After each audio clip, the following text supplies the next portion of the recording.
Good evening. Welcome to this regular scheduled business meeting of the Summersville City Council on this 28th day of July 2025. I'd like to welcome all of our guests this evening and move right into tonight's agenda. The first item on the agenda being consideration of the council minutes of the meeting we held on July 14th of 2025.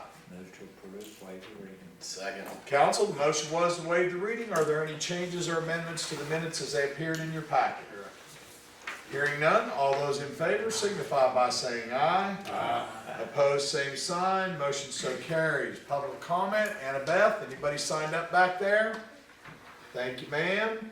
The next item would be approval of the 25-26 general fund budget revision number 1. And council, like always, this is our first revision. This is not the final revision. This is the first one that's required by law. You have to do your first carry forward in the month of July.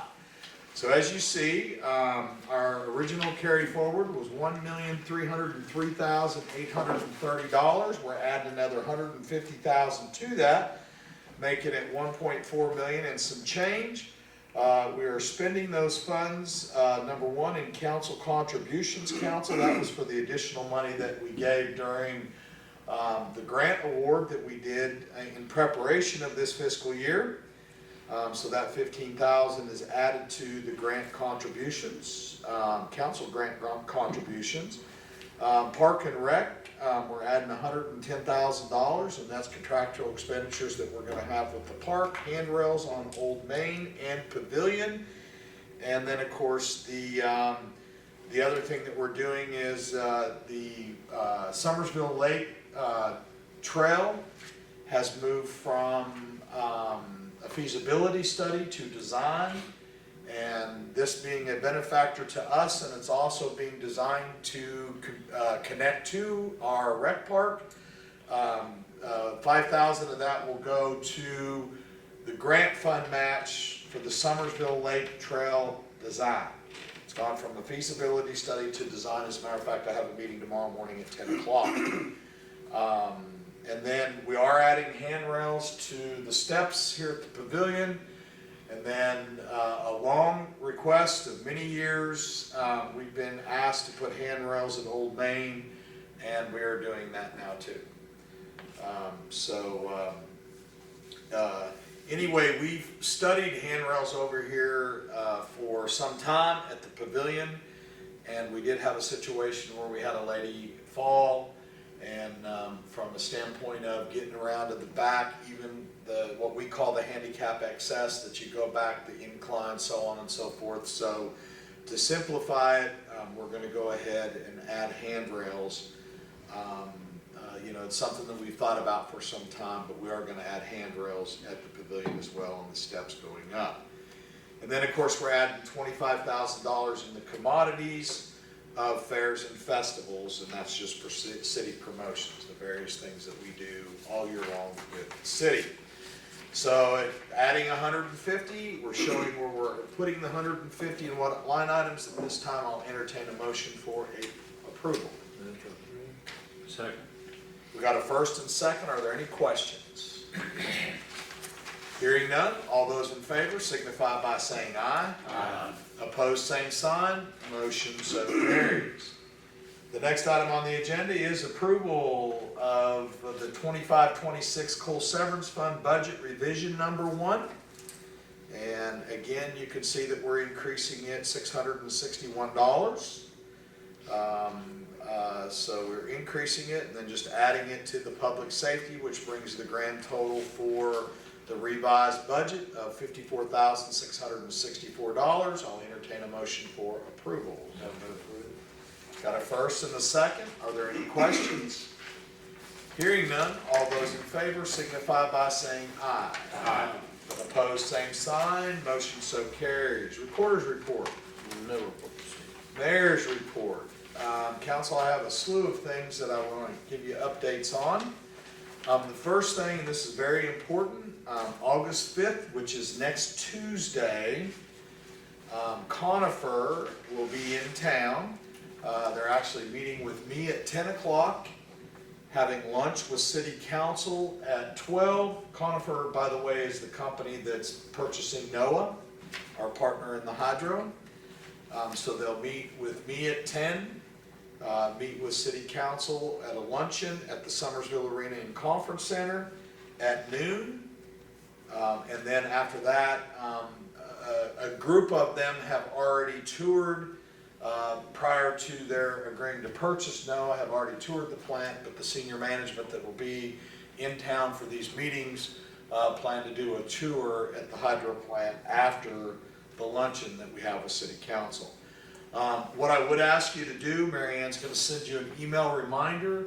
That's a luncheon at the conference center. I'm hoping, and I understand some of you with your jobs, whatnot, but this is a really important meeting going forward. This will be, as everything is kind of piecing together. When is that? What's that? When is that? It's August 5th, next Tuesday.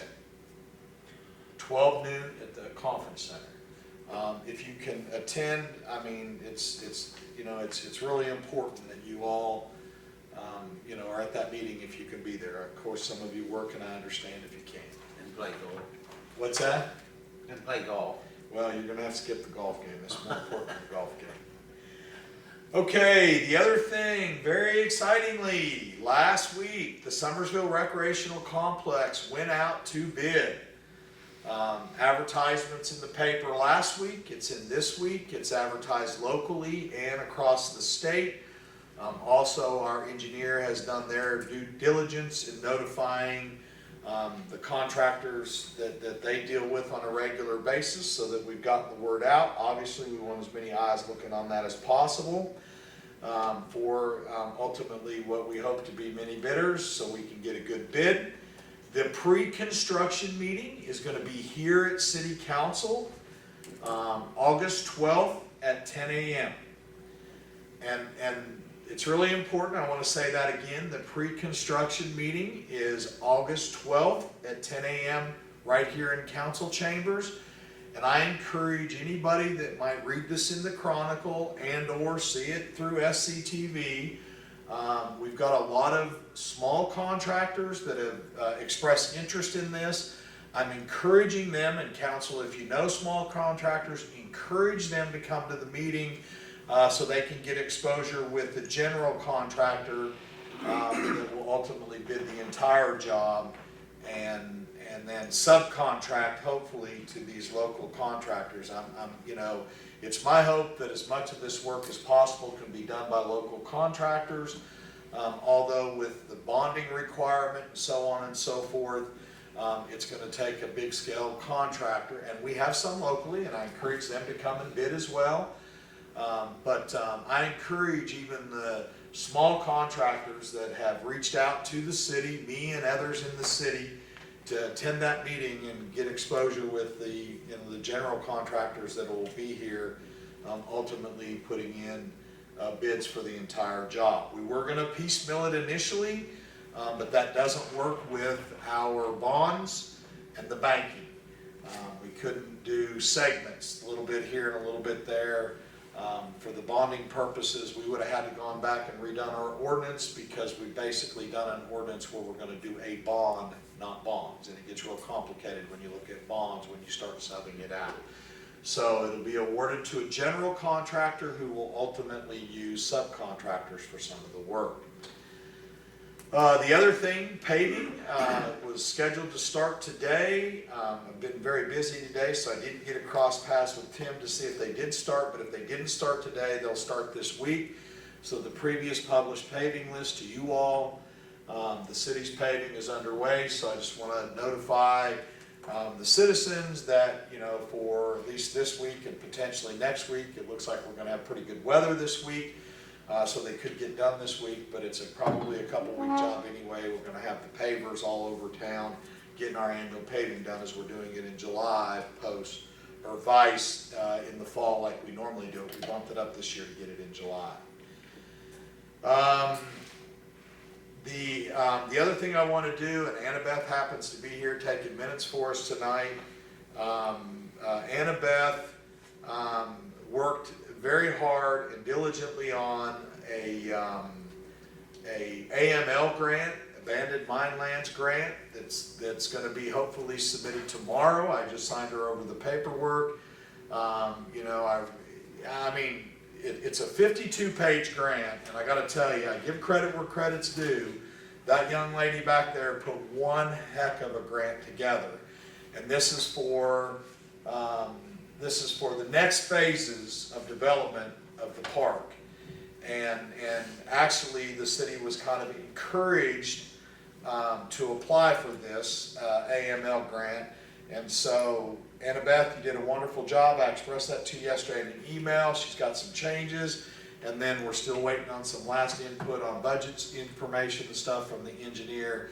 But this will go in, and she's done a wonderful job. And it looks to me like it's going to be a very competitive grant. So great job, Annabeth. And that's exciting because that's money for the next phases, which would be, in my estimate, next big phase if this is baseball fields and so on and so forth. So the preparation is being done now that we're out for, finally out for advertising the bid for the first two phases, which is the trails and the soccer complex.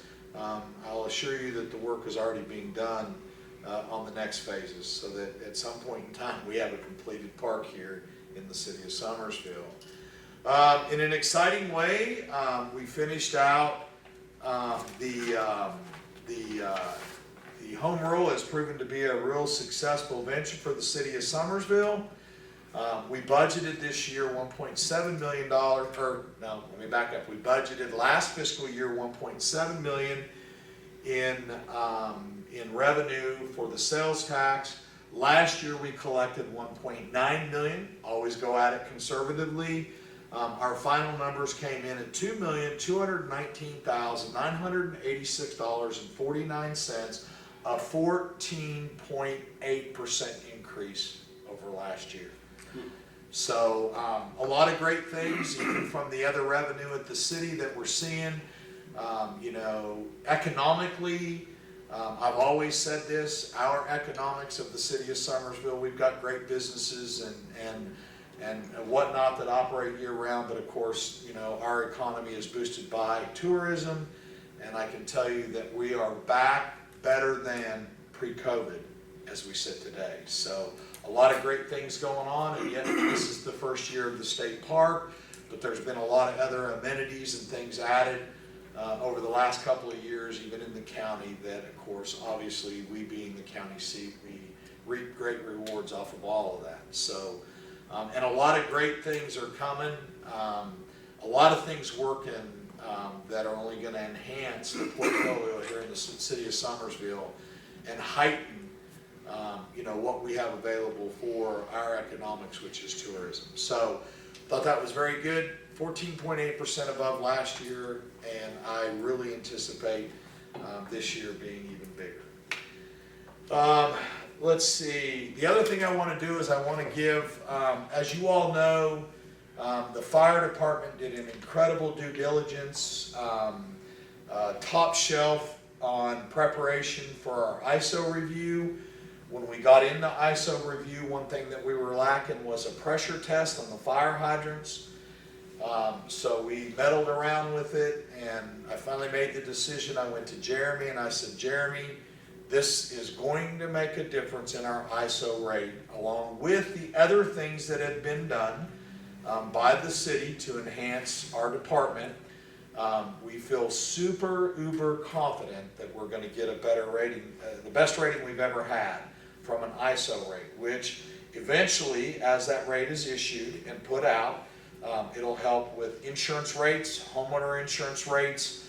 But anyway, I want to give a salute to Jeremy Nicholas, Mike Lucas, and their crew, because unbelievably, in a little over a month, they pressure tested 284 fire hydrants.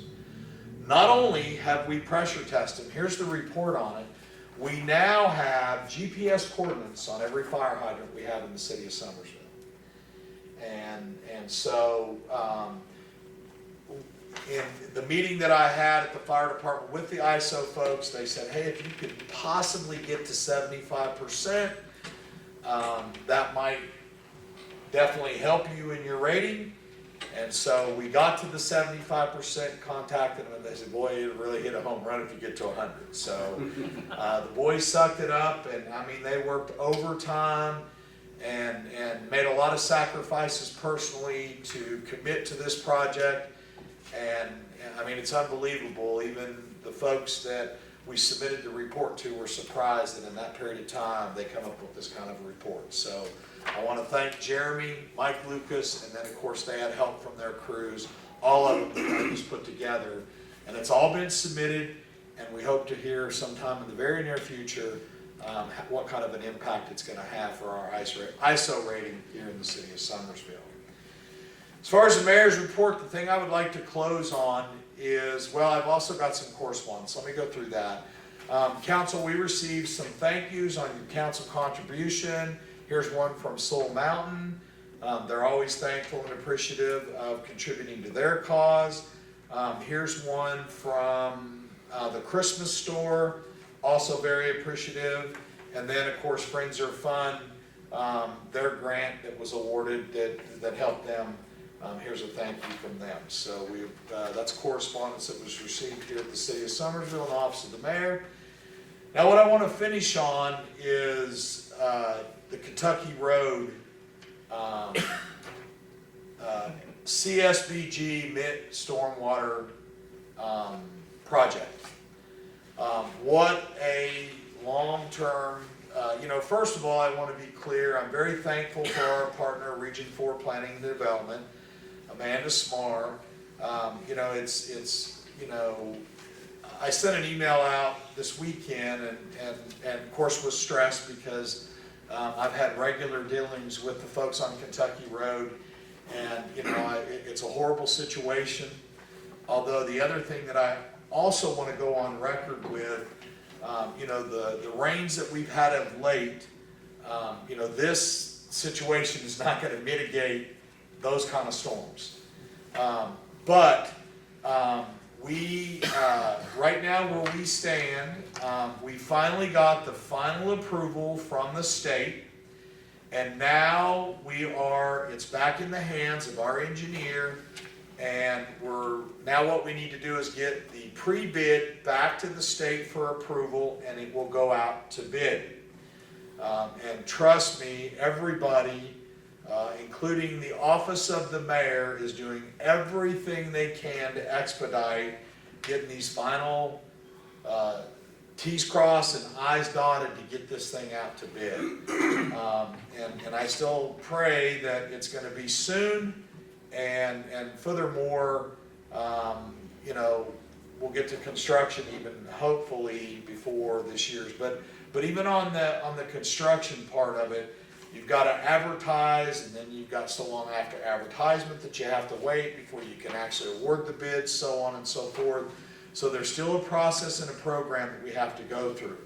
But council, what I would like to share with you is other circumstances that are creating water issues for these folks.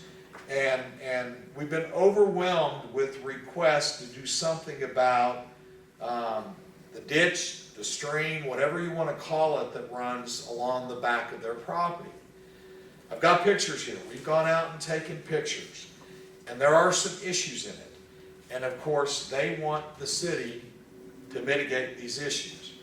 If we open up Pandora's box and start going on private property, and we've done all of our due diligence on right-of-way, where does it come, how far is it, this ditch or the stream, whatever you want to call it, because it is the stormwater flow that flows through this ditch, it's clearly on private property.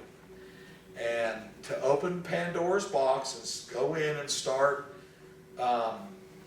doing things that people that live on Kentucky Road, we would love to do it, but there's all kinds of these in the city of Summersville. And then when you go in and do it, you assume the liability because you've done it. And so as much as we would like to, we've done our due diligence, and it's private property owners' ditch.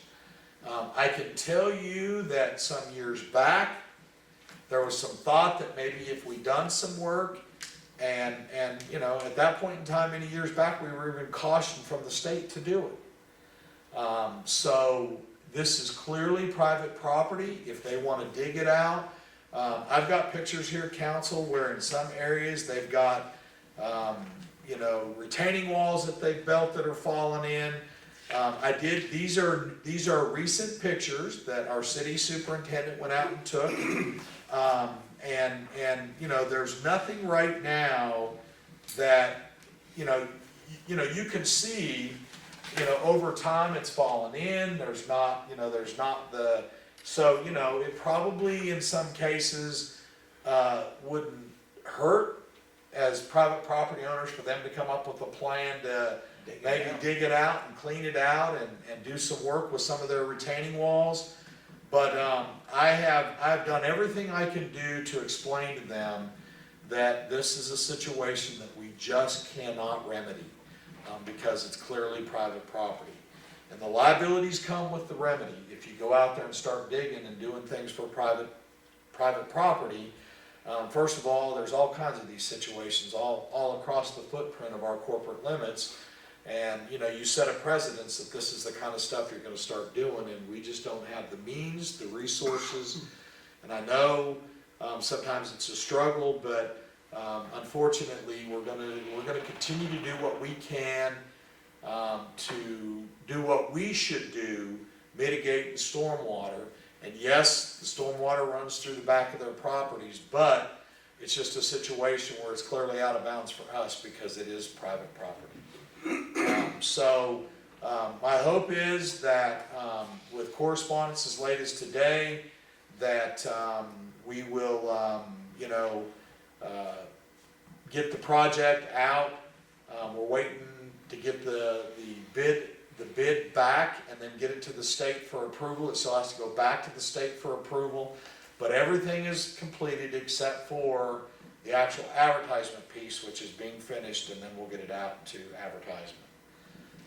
So it's being trying times, and I feel for those people on Kentucky Road, but you know, it's unfortunate, as you all know, several weeks ago, the water we had, we saw flooding in this city that quite frankly, in my 18 years of mayorship, we saw flooding that we've never, even areas, different areas flooded that weren't like it was even in 2016 when we had that horrible flood that unfortunately did a lot of damage to our sister city. One last thing I wanted to do, I did miss this, it was on my list, I don't know, I guess I checked it without saying it. We did get a letter back from Stephanie Daly, a good one and good one. You'll remember she came and did the presentation. We agreed to do the PFAS testing. The testing has been conducted, and in a very positive, good news way, none was detected at our plant. So we will not be participating in the class action, because at this point in time, there's nothing for us to do because they have come out and done the testing and there was none tested. The other thing, we are on a regular testing cycle, and so if anything would develop in the future, we would still be capable to go back, as the window for that is going to be open for some time. Want to remind everybody, Music at the Pavilion kicks back off this Friday. Street Heat is on the docket for entertainment. It's a new piece of entertainment for the city. And then more important than anything, I want to remind everybody about the 55th annual Nicholas County Potato Festival that is September 5th and 6th. Of course, the kickoff for the Potato Festival will be downtown Summersville at the Pavilion at 5:30 on September 5th. Great lineup of entertainment this year. We've got Jack Blocker, who was a finalist in American Idol, and then an up-and-coming country singer, Kelsey Hart, is on the main stage at 8:30. So look forward to a successful run at the 55th annual Nicholas County Potato Festival. That concludes the mayor's report. Council reports. Mayor, I got something I'd like to bring up. Yes, sir. I'll try to keep it quick, a few minutes here. So I had one of our neighbors and citizens come to me with with concern, and not only concern, but some potential solutions also. So I dug into it, and it reminded me, that this formal proposal reminded me of conversations I've had in the past with other neighbors, and it can be considered an issue. But anyhow, it's on migratory bird issues in the community, mainly the Canadian geese, and everybody knows all the ponds we have and flat areas that's near the ponds. There's tons of geese. But anyhow, I had called. The USDA has a program for community nuisance geese mitigation program, and I called this contact of Mr. Tom Ellis with the USDA. And just real quick, I wasn't aware, but this program, or even his part of the USDA, they're not federally funded, but they're funded by cooperative work, which is kind of what I'm going to get into with this. They are a non-regulatory authority. They provide a service to address large problematic goose populations with a community approach, and of course approval of council and this body here if we ever wanted to go forward with it. If it is approved, residents can ask to be included in the program or not. If you want them to be on your property, and you can request that. If you don't ask, and they don't come on your property. Of course, that'd be through communications of a selected personnel or us if they wanted to. Of course, if residents want to get into it, they'd be required to sign a form from the USDA saying that they allow them on the property to take care of this. Quick rundown of what they do. It's a 12-month program that usually starts around nesting season, and they take about 5 weeks and do harassment and discouragement. Basically try to keep these geese out of here. Try to get them to think about leaving. Some of the means they use like RC cars, lasers, small pyrotechnics, or even some trained dogs they can have come out and try to shoo these things away. And then during molt, which I learned a lot about this, during molt is whenever they start shedding and re-getting them. They can't fly. During that time frame, they do what's called a roundup. It's usually around mid-June to July, non-migratory time frame. And they can round up, could be up to 50% of the population, but by the time we get to this point, after all the harassment, he said usually you're down about 25% is all that's left. And then they go and round up what's left and take care of them in a proper fashion. Fall and winter, they'll continue with harassment and discouragement, and really what that's for is to discourage other traveling birds from wanting to land in these areas with similar means that they use to get rid of the first ones.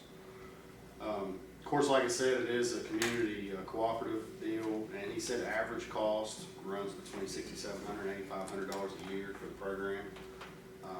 He said that's all based on time, mileage, and supplies, and how far their agents live from here and travel, and the time they got to work. Some facts to consider with it. I was not aware, but he said in regards of like public safety and health, one adult goose can defecate an average of 4 pounds in 24 hours. Just one. You figure you get 100 of them, that's potentially 400 pounds throughout the community, the area, in a day's time. It can and has been issues in other places with water contamination. We're talking about storm runoff and stuff like that. You think about all that out there in the area, in a secluded area, or isolated area, I should say, could have a runoff potential issues. It can create issues regarding potential E. coli and other bacteria hazards. Of course, property damage and just nuisance messes they create. Traffic hazards, I don't know how many, but I've witnessed myself things crossing the road and people blow up and stop and have had very close calls on traffic hazards. And of course, potentially invite other wildlife and predators in the areas that they occupy, fox, coyote, however. The geese are very adaptive and become unbothered to typical harassment of landowners. If you go out in your back porch with a baseball bat 15 times, they get used to seeing that baseball bat and know that you're not going to do nothing with them. They call this an interactive program. They take what you've done, they talk to you, and then they'll do different things. Like I said, they've had 4 or 5 things they list that they do harassment with. And anyway, Mr. Elliott, that was a long phone call, and I just tried to get the high points on it. He would be open if it's something that we would want to invite. He'd be open to come down and get Marion on the agenda and give us a more detailed, show on it, I guess, if it is something we'd be interested in. Like I said, this was brought to me formally a week or so ago, and it did trigger my mind that I've had conversations in the past that has been some issues in other cases, so just wanted to run that by everybody and let you know what I've heard and what I found. Yeah. BJ, thank you. I do appreciate you reaching out to me before the meeting. I think this is definitely something that we should move forward with, at least the presentation. And what we'll do is if you could get me the contact for the information for him. The point on this would be the city superintendent. And that way, I think what we could do is get the presentation, and then, quite frankly, I know, you know, living on Starbuck for 30-some years, they migrate from one pond to the other, and it's aggravating, and yeah, yes, and they, you know, they get chased from one place to the other, and of course, I did notice, as I mentioned to you, the huge amount of them that are now over at the Tully Pond, but they are a nuisance, and the numbers are ridiculous, and so I think that we definitely should bring him in for the formal presentation. I'll make sure the city superintendent's here for that, and then we'll make Tim the point on it for citizens to reach out to if they want to participate in the program, which I can't imagine if they don't participate in the program, they could very well find that they're going to have hundreds of geese on their property. But I think there's a few people that we could reach out to in corporate limits that have ponds that they go from pond to pond to pond. But definitely great work on this, great initiative. I think we should definitely move forward with the presentation, and then after that, you said that the removal period is, so have we missed, I mean, we obviously could get into the program for some of the harassment stuff to get them out of here, but the real removal part of it is in June and July, is that right? So the way I understood it, you know, the harassment will begin, you know, spring, early summer, to try to get rid of as many as you can before the molt period. Okay. And that, what he explained to me, is that really cuts your numbers down anyway with harassment. And then I guess your really stubborn ones are the ones that go in and do the round. So do they remove 100% of them? It sounded like. Okay. I mean, I'm telling you, he was I guess that's questions. we It was could a probably- lot. Okay, I think they, yeah, good. It was really interesting. I mean, his guy, he knows his stuff. I mean, he was Yeah. like, "Oh, I was doing the best I can," but it's interesting to know. I mean, they're really cool animals and how adaptive they are and stubborn they are, but at the same time, they're asking. I didn't even consider the hazards of like the bacteria and stuff. Yeah, when they heard it from one pond to another in my neighborhood, I always prayed they didn't go through the driveway. And I mean, these guys, it sounds like they know what they're doing. They've been doing it for Yeah. a while, and it seems like a pretty good program, Yeah. pretty successful. Okay. So, So if you'll give me that contact, we'll reach out to him, get him on the future agenda, and then see what we can do to get in the program. This is something that if we decide we want to do, we can easily add it at the next carry forward on budget. But quite frankly, I think it's something that we need to consider. Okay, any other council reports? Thank you, BJ. Any other council reports, updates? Hearing none, all those in favor of adjourning, and I guess I need a motion. Got a first and a second. All those in favor signify by saying aye. Aye. Opposed, same sign. Council, thank you.